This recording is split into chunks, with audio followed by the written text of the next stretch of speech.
Knows anything about Kinston High basketball, we've got a very dominant program, but really have for roughly almost 3 decades. Yeah, and it started with me because I actually was on the team in 1985. Did you really? I did. Were you? So I've tried out. Why do you seem so surprised? Because I just am. Hey everybody, this is BJ Murphy with the BJMurphy360 podcast, and this is the first podcast of the brand new year 2020, and so we thought we would do a few things a little bit different as we kind of kicked off the year. I will bring Zach on a little bit later. We'll do some more fun stuff too, but we also thought we'd add a little bit more local flavor too, and hang out with some folks in my backyard that might bring some value to you too. So the very first person to help us kick this off is none other than Graham Spear. He is the Vice President of Perry Management here in Kinston, but he does so much more than that. Graham, thanks for jumping on. Good to be here. I'm honored to be the first guest of 2020. So tell us about yourself. Are you, I grew up here in Kinston. Did you grow up here as well? Grew up here. My family had a sporting goods store here for many years, Spear Sporting Goods. Mm-hmm. It was actually one of the oldest sporting goods stores when it was operating in America. It was started in the 1890s. Mm-hmm. And my granddad's uncle had a bike shop here back then, and then he ended up being the first Ford dealer in Kinston, and then actually in New Bern. And so he convinced my grandfather's father to come from Virginia to come run the bike shop. Mm-hmm. And so my great-granddad, my granddad, my dad, my uncle all ran the bike shop. It grew from a bike shop to a gun shop to a sporting goods store. Mm-hmm. I worked many a Saturday. Used to love, always work Saturdays. And that's a very definition of a family business. So it was definitely a family business, and it was kind of fun because I always knew what everybody was going to get for Christmas, all my friends, because we sold trampolines and bicycles. Right. And so it was kind of fun knowing what everybody was getting. So what ended up happening to the business? Because that's not what you do today. So. No, it's not what I do today. It's just everybody kind of got a little bit older, and typically, what happens with small businesses is, family businesses, it's a little difficult as families grow for more folks to eat from that table. Right. And so just my uncle ended up moving up to Colonial Williamsburg, and he's been up there working. He loved going up there. He's a history nut. Mm-hmm. And so he works for Colonial Williamsburg, dresses up in costume, that's awesome. Takes folks around. And then my dad wanted to try something different. My dad started out actually as a basketball coach. He actually was the first athletic director, basketball coach, golf coach. I think they had track at Lenore Community College. Wow. And so he was there before he came back to work at the store. So he wanted to do something different. And I was still in high school. Mm-hmm. So it was just, everything has a season. And so it was kind of time to turn a page and do something different. So you went off, where'd you go off to school? Went to Appalachian State, mm-hmm. and then I transferred back at East Carolina. And so what'd you major in? Finance, mm-hmm, okay. Business. All right. Mm-hmm. And so how'd you get connected with the Perrys? So I ended up real estate. You do a lot of was it real estate development, commercial? Yeah, we do. Our main focus is real estate development, commercial real estate. We don't do very much residential. And so when I was in college, I was involved with the Fellowship of Christian Athletes. Mm-hmm. And when I finished, I ended up going on staff with FCA, and the Perrys donated office space for me and were support for me as we were doing that ministry, and then did that for a few years, and then just enjoyed being in that office, enjoyed kind of being on the periphery of seeing what they were doing, and that was a lot of fun. And so then just got my real estate license, and gosh, I guess it's been 30 some years. Wow. That one been kind there. Of flew by. Been a lot of fun. Now, I would imagine in the commercial, we live here in eastern North Carolina, in a town that really hasn't grown much. Mm-hmm. If anything, we've actually gone the other way. And we've seen some flavor of could that be changing? So it's been kind of neat to watch. Mm-hmm. But in your business, how much of that is in your backyard? How much is it you do out of town? We do a decent amount out of town. Mm-hmm. We still do a lot here. We're a little different. We tend to own the things that we manage and work on. Right. So then we have a couple of big clients that we kind of cover from Virginia, North Carolina, South Carolina, that we work with, but we have stuff in Charlotte, Durham, Raleigh, down at the beach, and kind of all in between. And I've, we're connected. Not only know each other, but we're also connected on LinkedIn. So I see you're fairly active on LinkedIn. How's that been for you? Been very good, very good. I'm an old dog, so it's kind of hard to teach old dog new tricks. But it's a good way. It's interesting. You see folks that that you go to church with, or that you see at the restaurant on Saturday morning. And then when they come up and say, gosh, I didn't know that you did that. And you're like, well, gosh, we've been friends for 15 years. How did you not know that we did that? Right. And so it's a good way to not just to get new customers or folks that you don't know, but it's also a way to get people who are, we all have this sphere of influence that is, our inner circle everybody knows, but this kind of periphery, kind of outside circle that folks know you, but they really don't know you. Right. And so it's a way to reach those folks as well and keep them informed of what you're doing and what's going on. And I've seen that with social media too, though, as connected as we all are, there's not that emotional connection a lot of times. There's still, I see what he's doing now, but there's still not that pick up the phone and call him and check on him. And see how he could, how you can help them. Right. Yep. That's interesting. So I've seen you're very engaged on LinkedIn. You're on Twitter too, right?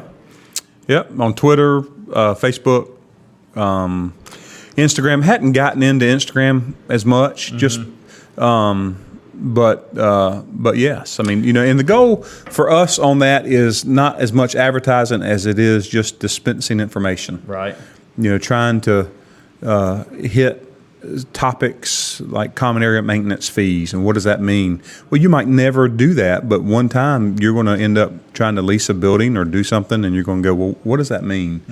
And so trying to educate folks with some of those things, but also to let folks know, what products available, some of the deals that we've done, what's coming to town, what's being worked on. So it's just everybody wants information these days. I found that people want information. They want it accurate, right? And they also want it fast, right? They don't want fast, inaccurate information. So it's really important to get solid, get the facts right, and then push it out as fast as you can. I mean, for example, it was disheartening to see some of the disinformation unintentionally get spread about Kobe's helicopter crash. Yep.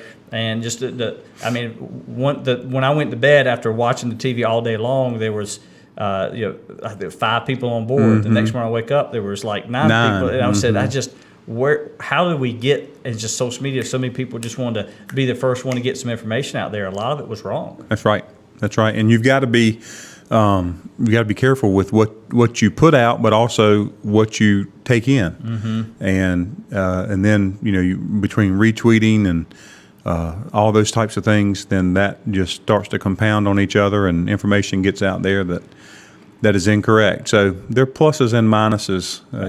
You still have to use your brain when you're deciphering that information. I tell business organizations all the time, if you're not putting out your content, then someone is consuming somebody else's content. That's so right. The question to the and it could be about you, right? good, bad, or indifferent. So the question is, do you want to help to some degree control that narrative or not? Right.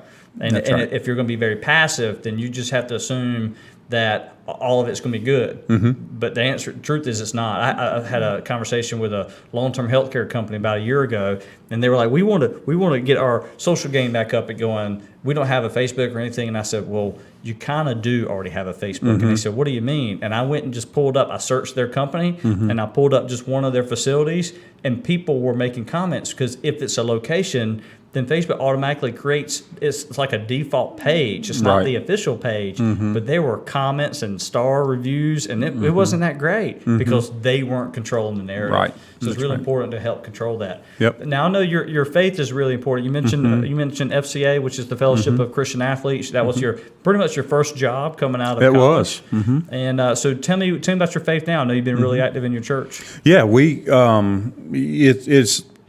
it's who I am.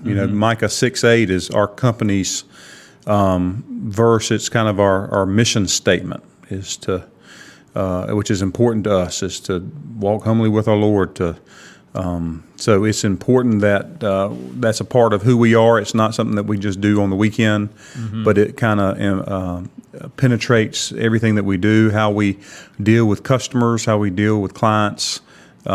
And so it's important. You know, my wife has, and several friends have started a new school in town called Hope Preparatory Academy. All right, why they do that? And they just felt like there was a need in our community for a faith-based private education that was attainable and affordable to folks who typically can't afford it. Right. And so, you know, North Carolina has opportunity scholarships, and we hope it continues if the governor will allow them to continue. The legislature is in favor of it, but as you know, we're having that kind of battle between those North Carolina still doesn't two even have a branches. budget. We don't even have a budget. A lot of folks missing pay raises and those types of things. Right.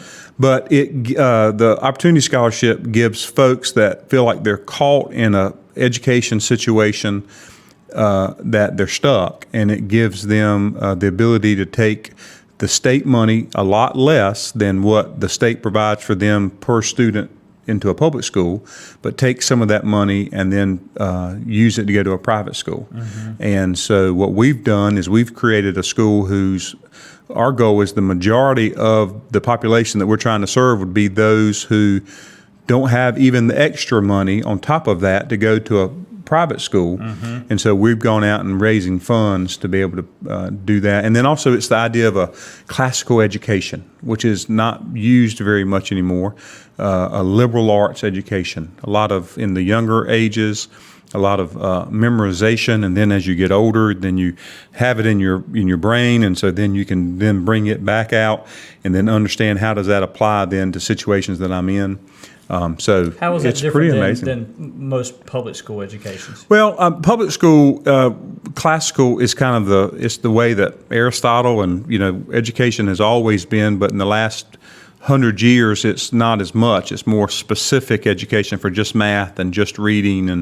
And what classical education will do is if you're studying U.S. history, well, then in art you would study U.S. artists.